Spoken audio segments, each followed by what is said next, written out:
He's a brother. He controls $100 million of our money every year, and he takes real good care of it. He's also sitting here with boxing gloves on because he's been involved in a boxing match in Sacramento with the Laminator. I'm sorry, the governor. And he's been somebody who's led that fight. He's left some bruises, and he's put some black eyes in, and he's refused to pay people less than he's refused to pay people a poverty wage that work for the state of California. He's been with us a long time. He's our friend, and he's our brother, the controller, John Chiang.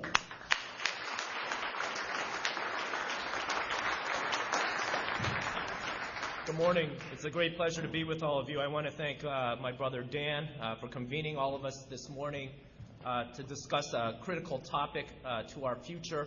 Let me also recognize the previous speakers for taking a visionary path for California and America's future. Bob, Jack, and Jerome, their work reflects the importance that each industry, that each community partake so that the California family moves together in conjunction to identify a better future. I am the state's chief fiscal officer responsible for managing the fiscal health of California. And so when I look at the opportunities for America and the California family, I have to put that in the context of where we are today. And we understand that California and the United States of America lives in a very rapidly developing time. In the short future, the United States of America will no longer be the sole economic and military superpower of this world. Things will be very different. Jack and I well understand in terms of investment opportunities, even though CalPERS and CalSTRS, both of which I serve on, are this nation's largest two public pension plans, there are others that will quickly surpass us. If you look at the oil-producing states and their sovereign wealth funds, where they accumulate $4 billion, some of the smaller ones a month, in a few short years, they will surpass where we are. And the best investment opportunities, which are absolutely critical for teachers and the public servants of California, will be challenged. And it will take a new generation of leadership, those with extraordinary boldness and courage, to step up to make sure that we preserve the economic security for those generations who have made America great. And so we in America and California have to get the big ideas correct.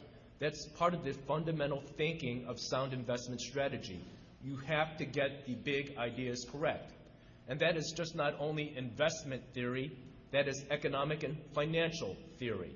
And we've seen what happens when you have powerful, strong leadership, as presented by those of you present here today, and when you have weak leadership, those who are unwilling to dream of a bigger, stronger opportunity of America for providing the highest aspirations for all our people. As we well understand, a few years ago, the European continent was economically flat. They were struggling in terms of innovation, they were struggling in terms of creativity. And as Jerome mentioned a couple decades ago when I was in high school debating this very topic, energy security, we were talking about biomass, we were talking about algae, we were talking about geothermal.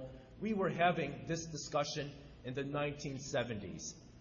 And yet we stalled in this country because we didn't have leaders who thought about what America and the world should look like.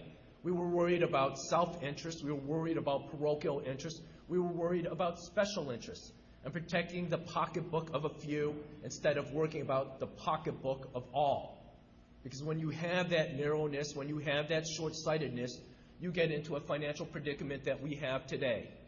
We give billions of dollars in tax breaks to special interests when we should have been investing in the future so that we would have had cheaper, more reliable energy instead of having so many millions of Americans and so many of our brothers and sisters all across this globe struggling for hunger, struggling for employment, struggling for clean communities. And we see it today. As California, we will sustain, we will grow, we will overcome, but too many of our families are struggling because of the increasing price of petrochemicals. the strong reliance on petrochemicals, which are driving up food prices, which are driving up transportation costs, which are driving up the prices for everything, which is hurting our economy. But we have that future, and you're working on that future. We're working on investments, and that's why CalPERS and CalSTRS is driving a national change, driving international change.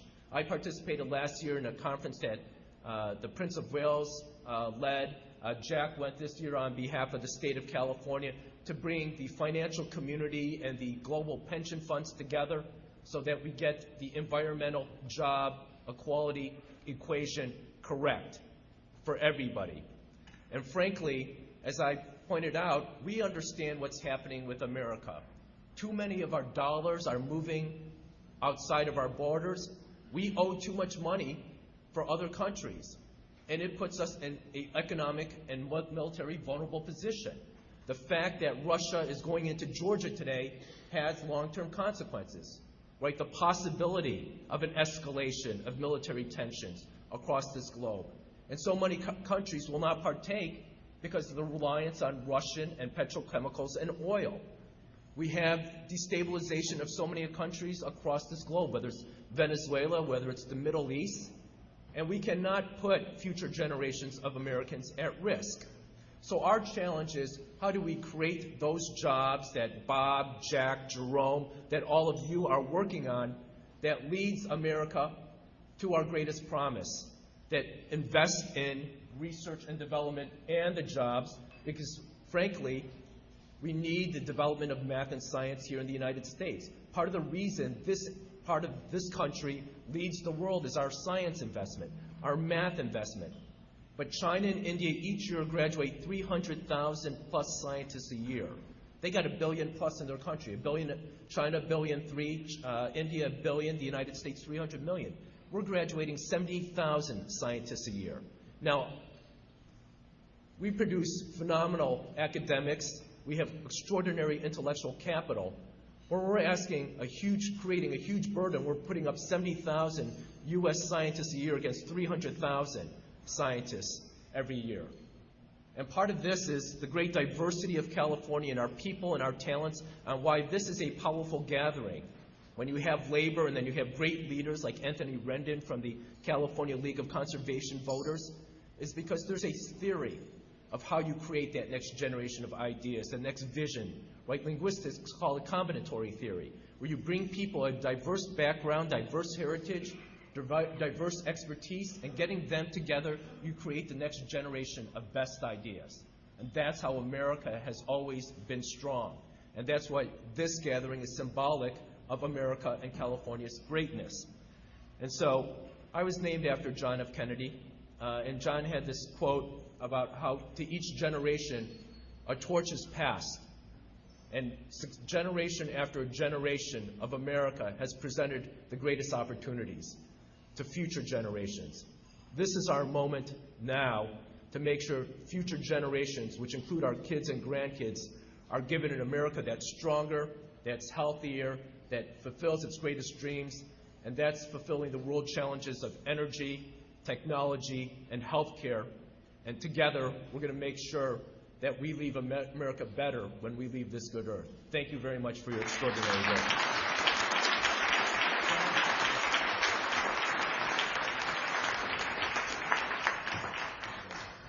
John, on behalf of Instituto, we give you this award for being the green leader.